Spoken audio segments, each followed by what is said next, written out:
I was born and raised the first part of my life in Pennsylvania, and I've been to Pittsburgh a lot.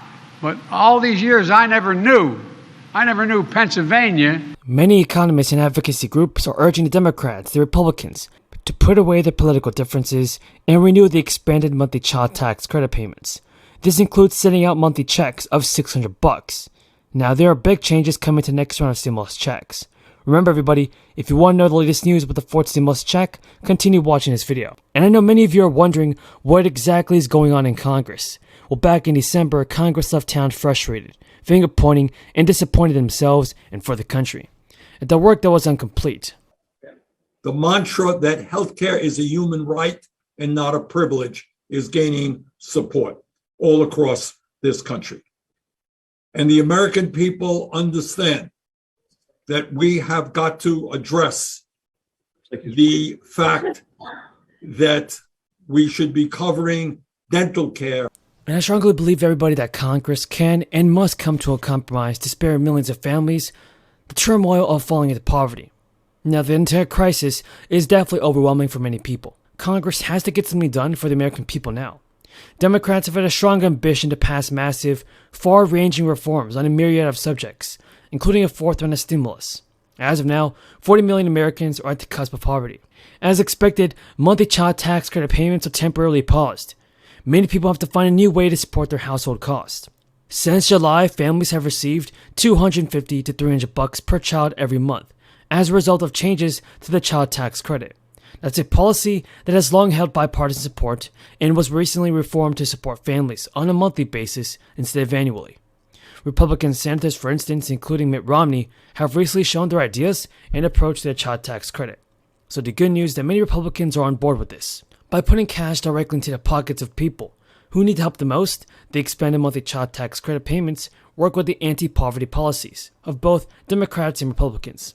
That's a recent study, and a recent study highlights the tremendous benefit delivered by the child tax credit for low-income families. According to the study, 94% of parents plan to work for the same amount of time or more thanks to the stimulus checks, which defray childcare obstacles to help parents work even more. A recent survey found that 24% of parents that are actually work more as a result of direct payments. The vast majority of the money that parents are receiving is going into food, utilities, rent, and childcare. Families are less under stress and they're healthier and looking to brighter futures thanks to the stimulus checks. That's why it's extremely important that more relief is sent out soon. So while Democrats are continuing to negotiate on the Build Back Better bill, the need for immediate help is just far too great to wait for lawmakers to take action. For the sake of 40 million people that are desperate for extended relief, every member of Congress should seriously think about new ways to support millions of Americans. Now, if you did receive any expanded monthly child tax credit, it is important to know that these checks were designed so that half the total credit amount will be paid in advance monthly payments over these 6 months of 2021. This means many of you that filed taxes can claim the other half when filing a 2021 tax return. Thank you again for your support, everybody. If you have any questions about the fourth stimulus check, leave them in the comments down below, and I'll do my very best in answering them. Jobs providing the labor and infrastructure, making high-speed internet affordable and available everywhere in America, cities, suburban, and rural areas, so that nobody's left behind. Nobody's left behind. You know, when you can pause for a second, if you think about it, how many times during the period when COVID was so bad, it's still not good, but we're getting there. When COVID was so bad and schools were closed, you'd ride by McDonald's and see a family sitting in the parking lot so the kid could use his computer or her computer to be able to tie into the internet out of the McDonald's or any other fast food restaurant. This is the United States of America, for God's sake. What are we doing? What in God's name are we doing? We've announced major investment of $858 million to modernize the Montgomery Lock in northwest of Pittsburgh here.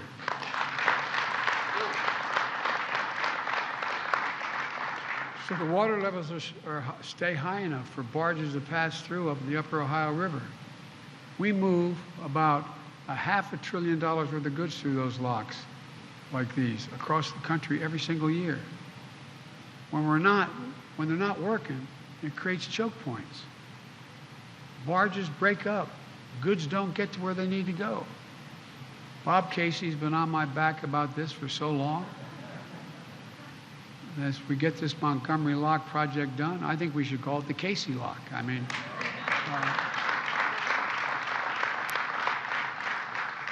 Bobby, I didn't know anybody in Scranton knew what the hell a lock was, you know what I mean? But all kidding aside, it's going to happen. It's going to happen. I've also announced, after consulting with my friend Cecil Roberts, President of the United Mine Workers, a plan to cap and plug orphan gas wells and oil wells, spewing methane into the air. Over 100,000 of them. Clean up abandoned mines. I come from coal country, Scranton. Thousands of these wells help generate economic growth here in Pennsylvania. But now it's time to create good paying union jobs, capping those wells. They're abandoned. They get the same salary as those who dug them in the first place. Look, this law also delivers $7.5 billion to build a network of electric vehicle charging stations. A good friend of mine, Lonnie Stevenson, the president of the IBEW, they're going to have a good time, man. Over 500,000 of these charging stations on our highways. And by the way, when you build these stations, what happens, just like when you build a gas station on a highway, other things grow up around it. You're going to see communities grow as a consequence, making us more globally competitive in the future of electric vehicles while helping fight climate change. And folks, here in Pennsylvania, you all know best the cost of inaction when it comes to climate. Extreme weather cost this state $10 billion over the last decade. $10 billion. You all remember last fall when Hurricane Ida made landfall, and he's running my operation now, and the former mayor of Louisiana, when it hit Louisiana. Winds hit 178 miles an hour. And guess what happened here?